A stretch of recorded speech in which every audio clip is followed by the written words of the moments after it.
everybody, welcome to a special weekend edition of NoDQ&A video right here on NoDQ.com and YouTube.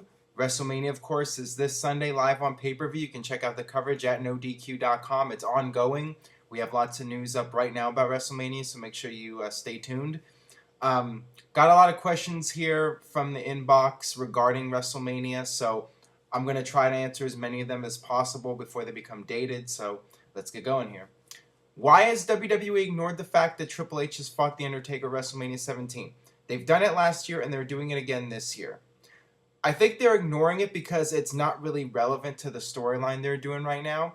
The focus of the storyline is Undertaker, Triple H, and Shawn Michaels. So they're going to mention the past two WrestleMania matches with Shawn Michaels and last year's match with Triple H. There's really no point in mentioning the WrestleMania 17 match. And you don't really want to mention that Triple H lost twice already to Undertaker, so that makes Triple H look even weaker. That the fact that he's already 0-2 against Undertaker. So yeah, I mean it doesn't really play into the storyline at all. So I mean some might see it as WWE insulting the intelligence of the audience, but quite frankly, a lot of people aren't even going to remember that match. You know, younger fans. So I don't really see a big deal with it. Two-part question. Can you think of a better build-up anticipated match than Rock vs. Cena? And do you think it will be such an atmosphere that the crowd will over-cheer all the Rock's moves and boo Cena nonstop? Regarding the build-up, in terms of announcing it in advance, I don't think there's been a better build-up, but I think the last few weeks, the John Cena Rock hype kind of fizzled out a little bit. I mean, there's only so many times you can come out and cut the same promos, you know, with the Fruity Pebbles and Cena saying he's going to rise above hate and he is who he is, and there's just so many times you can cut the same promo, and perhaps they waited too long to do this match, or they spent too much time hyping it up. That's definitely something that will be argued, and we'll see what happens when the WrestleMania buy rate comes in, if it was a good move or not to announce it so far in advance. And as far as the atmosphere, I suspect fully that Rock is going to be overwhelmingly cheered and Cena will likely be booed out of the building. But, as I mentioned in the WrestleMania predictions, which you can check out at youtube.com/NoDQCAW, I think if and when Cena wins, the crowd will still cheer and they'll just go along with whatever happens. I think the people want a good story, but, I mean, it's in Miami. It's The Rock's hometown. They're just going to go with their instinct and cheer for The Rock, I think. And no matter what WWE does. And the fact that a lot of those fans are more the hardcore wrestling fans coming to WrestleMania, and they know WWE wants you to cheer for John Cena, that's going to make them want to rebel even more, so they're going to go more out of their way to boo Cena, if you know what I mean. Could Rock vs. Cena last an hour or more this Sunday? Video, please.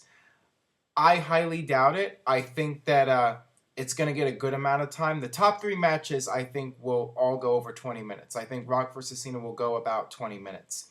I think if there's any match that has a chance of going close to an hour, it'll be the Hell in the Cell match.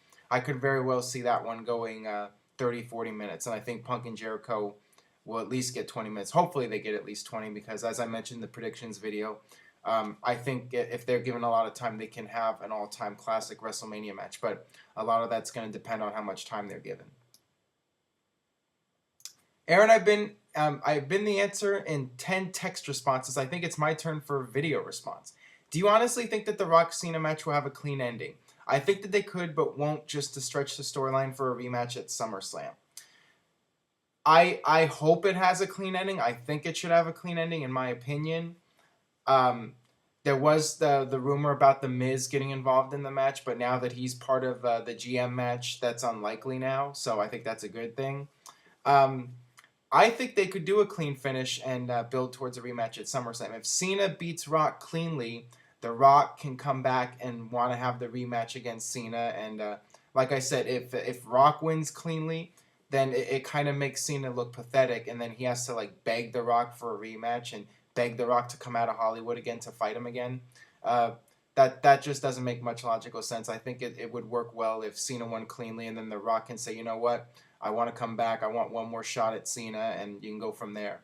So yeah, I really hope the match ends clean, because I think it would hurt the integrity of the match if there's outside interference here. I think people want they want to see a decisive winner in this one. Hey Aaron, am I the only one who can't get into this Team Teddy or Team Johnny bit? To me, it sucks the air out of Raw and SmackDown. I think it might be because I can't stand John Laurinaitis, heel or not. To me, the guy sucks the life out of the shows. At first, I was into the whole Team Teddy versus Team Johnny match, but I think in the last week or two, it was really brought down a notch. I wasn't a big fan of the flags. I thought that was too over the top, and it would have been nice to see a few surprises in the match, like maybe bring back Mick Foley. I mean, Booker T's okay, but I would have preferred something like Foley. I think it would have added a lot to the match. Either way, I mean, the thing with Laurinaitis is people either love him or hate him. He's kind of like Vicky Guerrero in that way. I mean, his role is, he wears the suit and tie, and he's supposed to be this corporate guy that you boo, and some people boo him because they like booing him, and some boo him because they just don't want him on their television. So it really depends on the person, but I know WWE's high on Laurinaitis right now, so I suspect that he will continue to be a focal point of WWE TV, so you better learn to deal with it, I think. Cat is going crazy back there. Why is WWE having Cody Rhodes work with Big Show at this point in his career? Nobody will buy a Rhodes victory at WrestleMania, and it will do nothing to elevate Rhodes in the future. What the hell is going on here? I am not stopping here. I'm going to keep going. I do agree with you. I think that this is actually kind of a mismatch here with Cody Rhodes and Big Show. Obviously, WWE wanted both of these guys on the card, so they just threw them together in a match.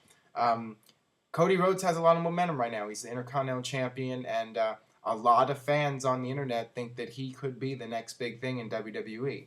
And Big Show, on the other hand, is a veteran in WWE, and he's always going to be a big star. So WWE is going to want to protect him. He's never going to be the top guy, as I mentioned before, but he's always going to be one of the upper card guys and the veteran that you can always rely on to get a big pop from the crowd. So the way that the storyline has gone, it would, they've been burying the Big Show. Cody Rhodes has been burying the Big Show. So having Big Show lose here, I think would be a really bad idea. And one could also say if Cody Rhodes loses in a quick match, which I'm actually predicting, that it's going to erase a lot of the work they've done with Rhodes building him up, only to have him lose in a short match at WrestleMania. So, yeah, it's really not a very good matchup here. I think they could have done another match with Cody Rhodes, another match with Big Show, and you're right. It's not really a good idea. I don't know why they're doing it, other than the fact that they needed to just get these guys on the card, and that's just the way that's how things fell into place. Do you agree that it's better to keep Del Rio and Miz off of WrestleMania? They won't play a big role in the show, and WWE can focus more on their pushes after WrestleMania, unless Miz is involved in the Rock Cena story. Well, as I mentioned about Miz, he's in the Team GM match now, so that's gonna probably keep him out of the main event, I think. And regarding Del Rio, I mean that's the story going around right now, that they're purposely keeping Del Rio off the WrestleMania card because they want to bring him back in a better way, rather than just have him being in a mid-card tag team match, which I can understand. I mean, it sucks for Del Rio because he's not getting the payday, but perhaps it's better for his character if they just hold him off. And I really don't know what's going on with The Miz. They were building up this storyline where he doesn't have a match at WrestleMania. What's he going to do? And at the last minute, they just throw him onto Team Johnny. So, it kind of sucks to be The Miz right now, but I mean, at least he's on the WrestleMania card, which I guess is better than nothing, right? Hey Aaron, do you think the WWE will add more matches to the WrestleMania card?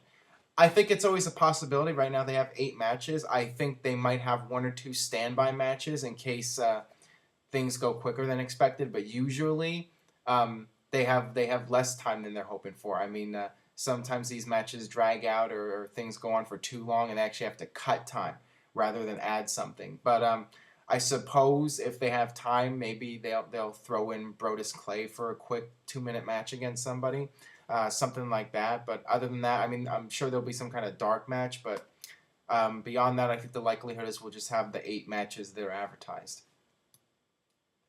Hey Aaron, although I think the Mania build-up has been solid, the Sheamus-Bryan feud has certainly been a letdown.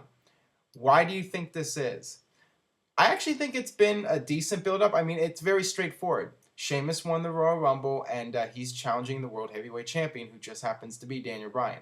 So there's really no need for a backstory here, and they do have the side storyline with Daniel Bryan and AJ, which will probably play a role in the outcome of the match. So, I mean, I really have no issue with it. I think that it's fine for what it is. I mean, it is a mid-card match, even though it's for the World Heavyweight title, and it's not really a focal point in WWE right now. So I think what they've done with it is fine, to be honest with you. At WrestleMania, Bryan won his match, Laurinaitis becomes sole GM, and Punk retained his title. Do you think it would be cool if Johnny immediately made a surprise title unification match between the two, and then have CM Punk overcome a more fresh Bryan to become sole champion? That's not going to happen.